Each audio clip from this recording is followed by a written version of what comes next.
జాతీయ రహదారుల అభివృద్ధికి ఆనవాళ్లుగా చెప్పుకోవడమే కాదు మీరు గర్వకారణంగా భావించే ఆ నేషనల్ హైవేలే మృత్యు మార్గాలుగా మారుతున్నాయి. జర దేఖో అంటోంది అత్యున్నత న్యాయస్థానం.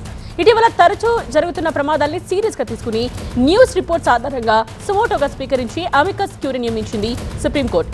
ఈ సందర్భంగా నేషనల్ హైవేస్ అథారిటీకి, జాతీయ రోడ్లు రవాణా మంత్రిత్వ శాఖకు అత్యవసర నోటీసులు ఇచ్చింది.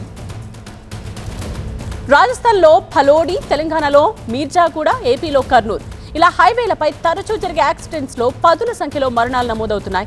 వీటికి సరైన కారణాలను విశ్లేషించాలంటోంది సుప్రీంకోర్టు. అనుమతి లేని దాబాలు, అలాగే రోడ్డు నిర్వహణ సరిగ్గా లేకపోవడమే ఘోర ప్రమాదాలకు దారితీస్తోందా? ట్రక్కులను రోడ్డుపై ఆపేసి డ్రైవర్లు దాబాలకు వెళ్లడం, ఆగిన వాహనాలను వెనక నుంచి ఢీకొనడం, ఇది కూడా ప్రమాదాలకు దారితీస్తోందా? క్లారిటీ కావాలంటోంది సుప్రీంకోర్టు. టోల్ ఫీజు వసూలు చేస్తారు కానీ రోడ్ల నిర్వహణ మాత్రం పట్టించుకోరా అని సూటిగా ప్రశ్నించింది. జాతీయ రహదారుల ప్రస్తుత కండిషన్ ఏంటి? వాటి నిర్వహణ విషయంలో ప్రైవేట్ కాంట్రాక్టర్ల తీరు ఎలా ఉంది? రోడ్డు వెంబడి ఎన్ని డాబాలున్నాయి? అన్నీ మాకు తెలియాల్సిందే అని హుకుం జారీ చేసింది. సమగ్ర సర్వే నిర్వహించి 2 వారాల్లోగా నివేదిక దాఖలు చేయాలని ఆదేశించింది సుప్రీంకోర్టు. బ్యూరో చీఫ్ గోపి సిద్ధంగా ఉన్నారు లైవ్ లో ఢిల్లీ నుండి.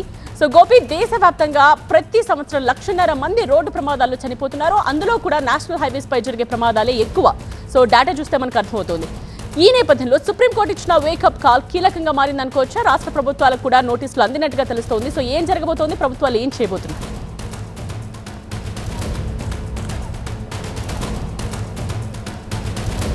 ఖచ్చితంగా ఇటు టోల్ వసూళ్లపై ఉన్న దృష్టి ప్రయాణికుల భద్రత, అలాగే ఇటు డ్రైవ్ సేఫ్టీ పైన అనేది లేదన్నది ఖచ్చితంగా కనిపిస్తోంది. అందులో భాగంగానే సుప్రీంకోర్టు ఈరోజు ఇటు రాజస్థాన్లోను అలాగే తెలంగాణలో జరిగిన రోడ్డు ప్రమాదాలని సుమోటోగా స్వీకరించి ఇటు తెలంగాణ అలాగే రాజస్థాన్ ప్రభుత్వాలకు, ఇటు నేషనల్ హైవేస్ అథారిటీ ఆఫ్ ఇండియాకి, అలాగే కేంద్ర రోడ్డు రవాణా శాఖకి నోటీసులు జారీ చేయడం జరిగింది. ఇటు రోడ్డు ప్రమాదాలను నివారించడానికి ఎటువంటి చర్యలు తీసుకుంటున్నారు, ప్రధానంగా రోడ్డు పక్కన ఉన్న దాబాలకు సంబంధించి ఎన్ని దాబాలు ఉన్నాయి, అలాగే జాతీయ రహదారుల వెంబడి ఆ దాబాలు పెట్టుకోవడానికి పాటిస్తున్న ప్రమాణాలు ఏంటి, విచ్చలవిడిగా ఈ దాబాలు వెలియడం వల్ల అక్కడ ట్రక్కులను ఆపడం, ఆ వెనకగా రోడ్డు పైన వస్తున్న వాహనాలు ఆ ట్రక్కుల్ని ఢీకొని పదుల సంఖ్యలో ప్రయాణికులు చనిపోతున్న పరిస్థితి. ఇటీవల నవంబర్ 2న రాజస్థాన్లో జరిగిన రోడ్డు ప్రమాదంలో 18 మంది చనిపోయారు. అలాగే ఇటు తెలంగాణలో చేవెళ్లలో జరిగిన దుర్ఘటనలో కూడా సుమారు 20 మంది చనిపోయిన పరిస్థితి. ఒక ట్రక్ ఆర్టీసీ బస్సు పైన బోల్తా పడిన పరిస్థితి, ఆ కంకరంతా కూడా బస్సులో కూలిపోయి